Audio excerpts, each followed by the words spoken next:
Building Bridges is a non-profit international art exchange program that we work with the gallery. The whole idea is to bring international artists here, and with Mohamed, I met him this year actually through an international exhibition that we did in Qatar. When I saw the project and I saw his work, which was previous to the revolution, I was, well, I think it's very important to bring this exhibition to the States.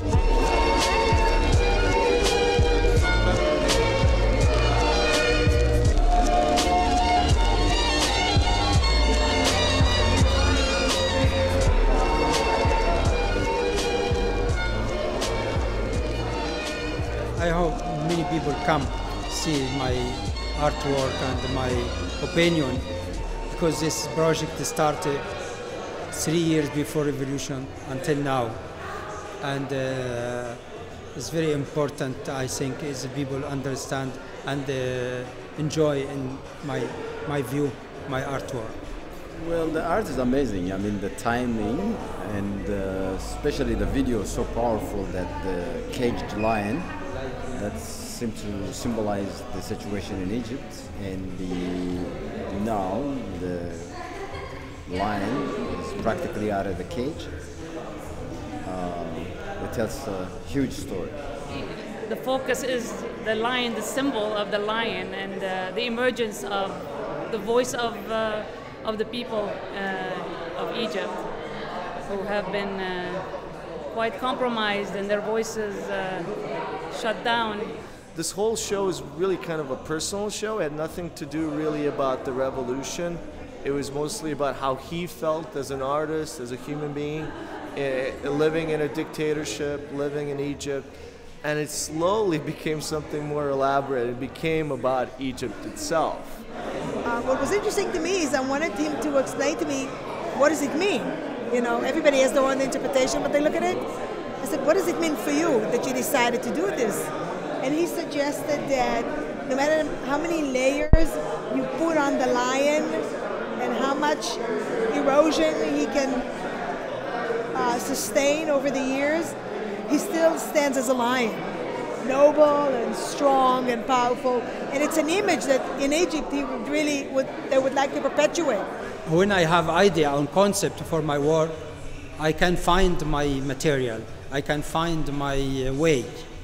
If I use the photograph, if I use the paper, if I use mixed media, I can use everything in my idea.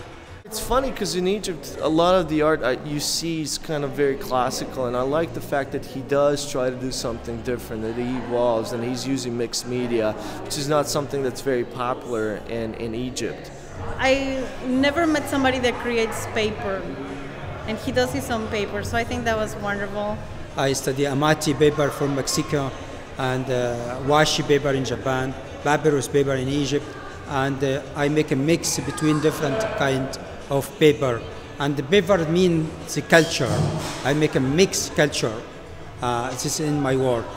And he tells me all the time, he's like, you know, I like to do all kinds of different things. I don't want to do the same thing. Calligraphy, drawings, photos, video is a very interesting way to show an artist's work.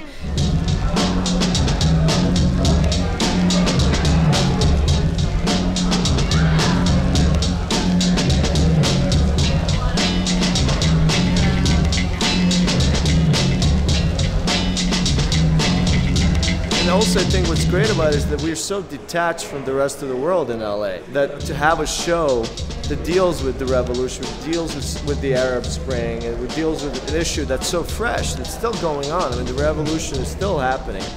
So we're very fortunate to have a show like that in LA. I'm very lucky that I get to see this live, you know, to see the revolution. This is happening in a time where people need to believe again. Living here in Los Angeles, in downtown, with a lot of art going on, this message is something new.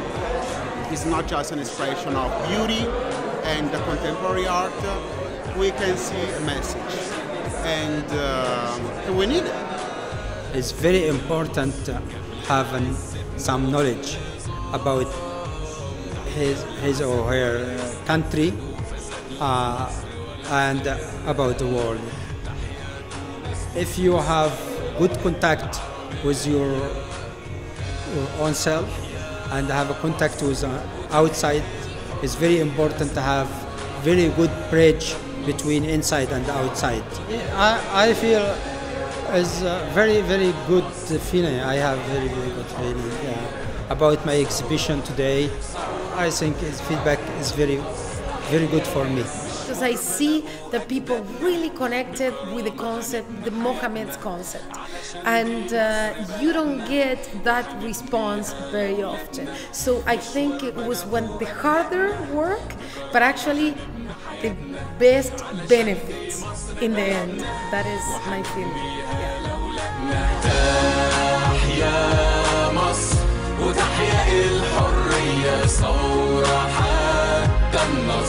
في الدنيا دي تحيا مصر وتحيا الحرية ثورة حتى النصر تحيا